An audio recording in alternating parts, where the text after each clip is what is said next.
মূলা উঠাচ্ছে, ওই মূলা ধরেন উঠানোর লাগে হয়ে গেছে, তাই মূলা উঠাই দিচ্ছে। কি জাতের মূলা? এটা টিআরএস। টিআরএস? জি। কোন কোম্পানি? কোম্পানির নাম তো এই 40-45 দিন।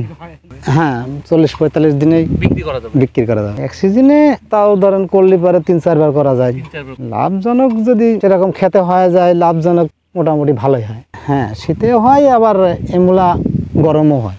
গরমে তো 12 মাস। এটা খাওয়া কম খাই, কিন্তু 12 মাসে এই মূলাটা হয়। ঢাকা যায়, ফেনীত যায়, চিটাগাং, এসব বিভিন্ন জায়গায় ধরেন। শীতের মধ্যে মূলা তো খুব ভালো হয়। শীতের মধ্যে এখন যে মূলা হবে না, শীতের মধ্যে এখন কাছে দেড়া হবে, বড় হবে, ওজন হবে। শীতের কারণটা যে কুয়াশা খায় না, এই কুয়াশার জন্যই ওটা একটা ভিটামিন জাতীয় জিনিস, পুষ্টি খায় যে যা হোক মোটামুটি বড়ই হয়, মোটো মাছ।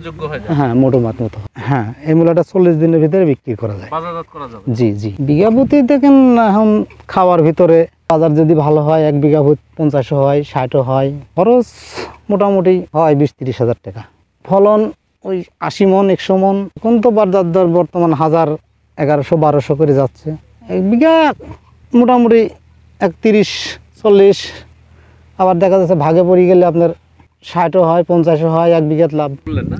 জি, 20-25 সেই রকম খরচ। মূলা ক্ষেত্রে খরচ একটু কমই হয়। সেচের বিষয় এখন বর্তমানে লাগবে না। না, করার সুবিধা হলে পরে দেখা যাচ্ছে সেচ দেওয়া লাগবে। আর মাটির রস থাকলে মূলাত কোনো সেচ দেওয়া লাগবে না। এই মূলা 12 মাসই হয় ধরতে গেলে না? এই মূলা 12 মাসই হয় ধরতে গেলে।